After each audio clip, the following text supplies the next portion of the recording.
Sir ನಮಸ್ಕಾರ, ಎಲ್ರಿಗೂ ನಮಸ್ತೆ. ಇದೊಂದು ಡಾಂಬರೀಕರಣ ಆಗ್ತಾ ಇರ್ತಕ್ಕಂಥ ಒಂದು ರಸ್ತೆ.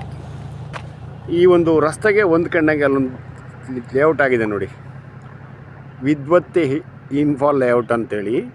ಸೊ ಚಾಮರಾಜನಗರ ಟೌನ್ಗೆ ಒಂದು ಕಣ್ಣಂಗಿರ್ತಕ್ಕಂಥದ್ದು. ಸೊ ಈ ಒಂದು ಬೈಪಾಸ್ ಅಂದರೆ NH ಇದೆಯಲ್ಲ 209, ಆ ಒಂದು ರಸ್ತೆಯಿಂದ ಈ ಒಂದು ಆಸ್ತಿಗೆ ಒಂದು 200-250 ಅಡಿ ಎಷ್ಟು ಅಂತರ ಆಗುತ್ತೆ ನೋಡಿ. ಅದೇ ಹೈವೇ. ಅದ್ರ ಪಕ್ಕ ಒಬ್ರದ್ದು ಬಾಳೆ ಹಾಕೊಂಡಿದ್ದಾರೆ ನೋಡಿ, ಅದೊಂದು ಲ್ಯಾಂಡು. ಆ ಕಲ್ಕಂಬ ಎಂಡಿದೆಯಲ್ಲ ಅಲ್ಲಿಂದ ಈ ಕಡೆಗೆ ಅಷ್ಟೇ ಅಂದರೆ ಹೈವೇ NH ಇದೆಯಲ್ಲ, ಕೊಯಮತ್ತೂರಿಗೆ ಹೋಗುತ್ತಲ್ಲ, ಕೊಯಮತ್ತೂರು ಮತ್ತು ಬಣ್ಣಾರಿ ಅಮ್ಮನ್ನು,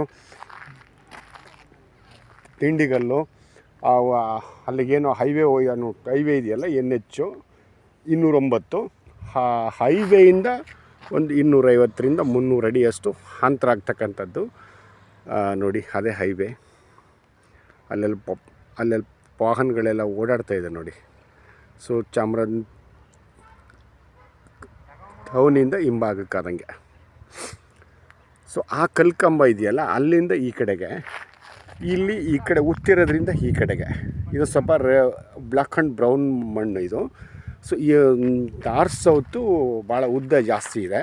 ಈ ಒಂದು ರಸ್ತೆಗೆ ಬಿಡ್ತು ಇದೊಂದು 150 ಅಡಿ ಅಷ್ಟು ಅಗಲ ಸಿಗುತ್ತೆ ನಿಮಗೆ. ಉದ್ದ ಜಾಸ್ತಿ ಇದೆ. ಅಲ್ಲಿ ಹಿಂಭಾಗಕ್ಕೆ ಕೋಕೋನಟ್ಸ್ ಎಲ್ಲ ಹಾಕೊಂಡಿದ್ದಾರೆ ನೋಡಿ, ಅಲ್ಲಿ ಅದಕ್ಕೆ ಹೊಂದ್ಕೊಂಡಂಗಿದೆ. ಇದು ರೈತರಿಂದ ಆಗ್ತಕ್ಕಂಥ ಒಂದು ಆಸ್ತಿ. ಇದೆ 140 ಅಡಿ ಈಸ್ಟ್ ವೆಸ್ಟು ಈ ಒಂದು ರಸ್ತೆಗಿದೆ. ಉದ್ದ ಜಾಸ್ತಿ, ನಾರ್ತ್ ಸೌತು ಉದ್ದ ಜಾಸ್ತಿ ಇದೆ. ಇದು ಲೇಔಟ್ಗೆ ನನ್ನ ಪ್ರಕಾರ ಅಗ್ರಿಕಲ್ಚರ್ಗೆ ಸ್ವಲ್ಪ ಕಷ್ಟ, ಯಾಕಂದರೆ ಇದು ಹೆವಿ ಅಮೌಂಟ್ ಅಲ್ವಾ, ಅಗ್ರಿಕಲ್ಚರ್ ಮಾಡಲಿಕ್ಕೆ ಬರಲ್ಲ. ಸೊ ಕಮರ್ಷಿಯಲ್ಲಾಗಿ ಮಾಡೋದಕ್ಕೆ ಒಂದು ಯಾವುದಾದ್ರು ಒಂದು ಸ್ಕೂಲ್ ಇರ್ಬೋದು ಅಥವಾ ಮನೆಗಳಿರ್ಬೋದು, ಲೇಔಟ್ ಇರ್ಬೋದು, ಆ ಥರ ಮಾಡಲಿಕ್ಕೆ ಭಾಳ ಒಂದು ಪ್ರಶಸ್ತವಾದಂಥ ಒಂದು ಸ್ಥಳ ಅಂತ ಹೇಳ್ಬೋದು. ಇದು 2.5 ಎಕರೆ 6.5 ಲಕ್ಷ ಹೇಳ್ತಾ ಇದ್ದಾರೆ. ಫೈನಲ್ ರೇಟು 6.5 ಲಕ್ಷ ಅಂತ ಹೇಳ್ತಿದ್ದಾರೆ. ನೆಗೋಷಿಯೇಬಲ್ ಆಗ್ಬೋದು, ಬಟ್ ಎಷ್ಟಾಗುತ್ತೆ ಏನು ಅದ್ರ ಬಗ್ಗೆ ನನಗೆ ಯಾಕಂದರೆ ಲ್ಯಾಂಡ್ ಓನರ್ ಹತ್ರ ಮಾತಾಡಬೇಕು. ಸುಮ್ಮನೆ ನಾನೊಂದು ಹೇಳ್ಬಿಟ್ಟು ಆಮೇಲೆ ನೀವೇನು ಹೇಳೋದು ಅದೆಲ್ಲ ಆಗಲ್ಲ. ಆಲ್ಮೋಸ್ಟ್ ಈ ಭಾಗ ಏನಿದೆ ಒಂದಷ್ಟು ಲೇಔಟು ನೋಡಿ, ಈಗ ಅಲ್ಲಿ ಏನಾಗಿದೆಯಲ್ಲ ಲೇಔಟು, ಅದರಿಂದ ಆಚೆಗೆ ಇನ್ನೊಂದು ಸ್ವಲ್ಪ ಮುಂದಕ್ಕೆ ಹೋದರೆ ಅಲ್ಲೊಂದು ಲೇಔಟು ಹಾಕ್ತಾಯಿದೆ, ಅಲ್ಲಿ ಒಂದು ಲೇಔಟು ಹಾಕ್ತಾಯಿದೆ. ಸೊ ಆ ದೃಷ್ಟಿಯಿಂದ ನಾನು ಹೇಳ್ತಾ ಇರೋದು, ಇದು ಚಾಮರಾಜನಗರಕ್ಕೆ ಟೌನ್ ವ್ಯಾಪ್ತಿಗೆ ಬರ್ತಕ್ಕಂಥದ್ದು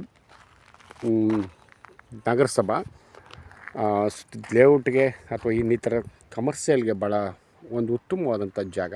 ಹೈವೇಯಿಂದ ಒಂದು 300 ಅಡಿಯಷ್ಟು ಅಂತರ ಆಗುತ್ತೆ. ಒಂದೊಳ್ಳೆ investment land sir. Okay, thank you.